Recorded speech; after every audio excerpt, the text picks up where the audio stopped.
Prvý čistý parkour v súťaži v čase 80,79 zajazdila česká dvojica Zdeněk Matýska a Rein Dubau. Štart má povolený Mila Dragič a Lavaj. Ďalej sa pripraví Lexman, Pál, Baliga, Kaňa, Trunkátová na Štický.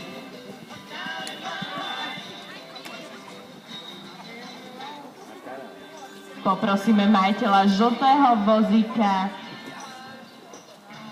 českej ŠPZ-ky, aby sa okamžite dostavil k svojmu vozidlu. Opakujem, poprosíme majiteľa žltého vozíka s českou ŠPZ-kou, aby sa okamžite dostavil k svojmu vozidlu. Ďakujeme.